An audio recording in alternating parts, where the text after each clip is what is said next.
Hər kəsə salam, gününüz möhtəşəm keçsin. Günlərdir artıq bilirsiniz ki, mən hansı hadisə ilə mübarizə aparıram və günlərdir direktdə dəhşət çox dəstək mesajları gəlir. Çox böyük sevginizi görürük. Bu videonu çəkməkdə bir məqsədim var və qanun öz sözünü dedikdən sonra biz o xanımın da bəlkə adını paylaşarıq ki, bir çox insanlar həmin qadının qurbanı olub əslində. Ortada çox böyük bir manipulyasiya və mənim ailəmin külli miqdarda pulunun mənimsənilməsi söhbəti var. Həmçinin də mənim şərəf və laqiyyətimə ciddi şəkildə toxunulan mövzular var. Bu nədir? Əzizlərim, çox bizə deyilir ki, Azərna xanım onunla yaxın dost idi. Həqiqətən də mən onun üçün dost kimi dost olmuşam.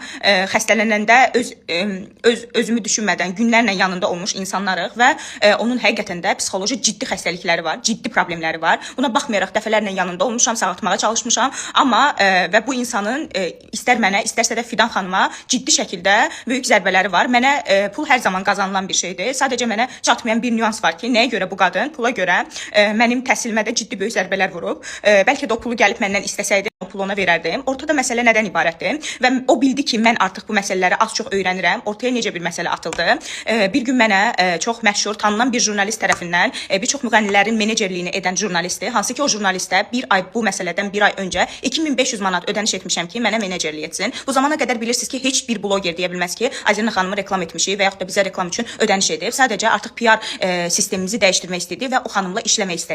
Və bu xanım da sözü gedən həmin bizim pulumuzu mənimsəyən, zamanında Fidan xanımın ortağı olan və bir çox blogerlərin üzərinə böyük şərlər atan, həqiqətən də cəmiyyətdə ciddi mənada zərər verən xanımın dostuydu. Və mənə belə bir mesaj gəlir ki, saat 2-də böyük xəbər saytlarında səninlə bağlı ciddi bir antireklam postu paylaşılacaq və bu antireklam postunun teksti də yazılmışdı orada. Məsələ bundan ibarətdir ki, həmin jurnalist mənə yazdı ki, bəs sən 5000 manat saat 2-yə qədər çatdırmasan artıq efirə buraxılacaq bu antireklam və həmin xanım sözü gedən o xanım mənim evimdə uzanıb bizim divanımızda.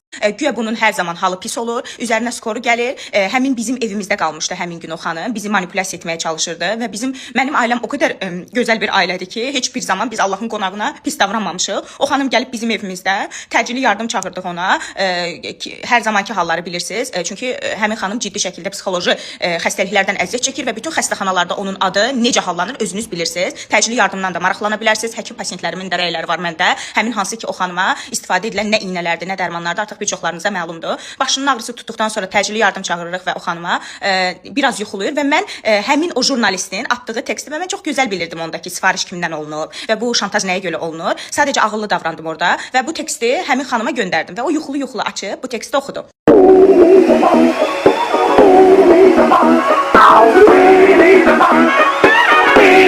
Siz bilirsiniz ki, biz kamp keçirtmişdik. Kampımız da harda olub, bir çox pasiyentlərimiz, yəni qatılanlar bilir. Biz pasiyentimin vasitəsilə həmin pasiyentə ulaşdıq. Yəni məndə əlaqə nömrəsi yox idi. Yazdıq ki, sizin tərəfdən belə bir müsahibə alınıbmı? Yəni siz belə bir müsahibə vermisinizmi? Xanım dedi, mənim Azərna xanımdan heç bir işim yoxdur.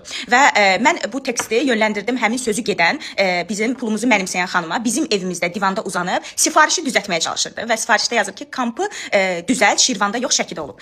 Mən heç bir şey demirəm. Yəni bu qədər oyun, mən sənin qızın yaşındayam, bu qədər şantaj, bu qədər jurnalistlərə verilən pullar, bu zamana qədər mənim haqqımda çıxan antireklam xəbərləri məhz elə inanın ki, mənim yaxınımda olan insanların pulla verdiyi şantajlar olub hər zaman. Bu qadının əsas siyasəti nədən ibarətdir? O, yaxınlaşır bütün blogerlərə, zəngin, öz işi olan, öz pulu olan insanlara yaxınlaşır. İlk növbədə onların bütün sirlərini öyrənir, zəif nöqtələrini bilir, onların bütün həyatındakı hər şeyi öyrəndikdən sonra ciddi mənada, külli miqdarda və pullarını mənimsəyir. Pullarını mənimsədikdən sonra isə həmin insanlar gedir, şikayət ərizələri yazırlar və bir gündə həmin şikayət ərizələri geri çəkilir.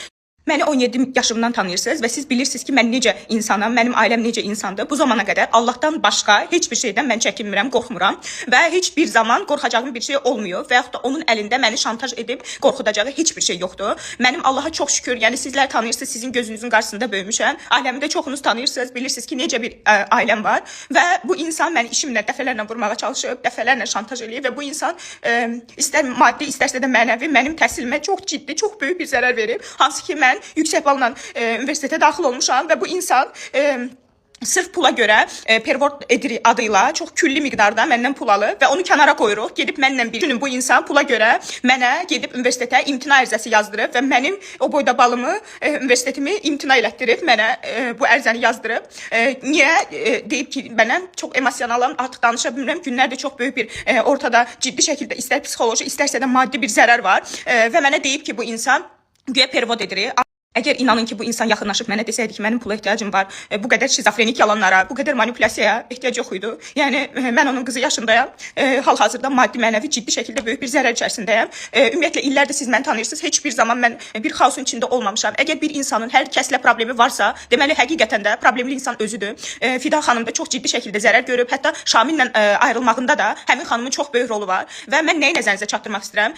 Mən heç bir zaman qorxaq olmamışam və çox cəsarətli qızam. Və pislik etsəm belə insana arxadan mış-mış eləmərəm. Konkret deyərəm ki, sənə gələn bu pislik məndəndir və mən o xanıma buradan səslənib bilirsiniz nə demək istəyirəm? Sən bu zamana qədər bütün blogerlərin adına şərlər atmısan. Nə bilim öz salonuvu 20 minə düzəldib, çox tanınmış bir blogerin yoldaşının üzərinə şər atmısan ki, 400 min məndən pul alıb. Səndən bu dəqiqə direktimiz dolub daşır. Nə qədər insan şikayətçidir və sənə sadəcə inanan sənin yanındakı o administratorlardır. Başqa heç kəs sənə inanmır. Özünü mağdur durumuna qoyursan, güya hər kəs sənə pul atır. Heç bir insan ola bilməz ki, sadəcə problem onunla olsun. Yəni bu qədər insanla problemli sənsən və bilmirəm dəfələrlə siz o qadının belə blogerlərlə söhbətlərinin olduğunun şahidi olmusunuz. İstər həmin style adını çəkməyimə icazə verirlər bu xanımlar, istər Fidan Zeyn və dəfələrlə həmin uşaqları özündən yaşca az, öz qızı yaşında həmin uşaqları, həmin xanımları bu insan dəfələrlə pulunu mənimsəyir və şərləyir. Əgər mən eşidən biləm ki, içi mən daxil, bundan sonra sən hansısa bu sferada bir blogerin, bir xanımın fərq etmir. Yəni günah da etmə bunu.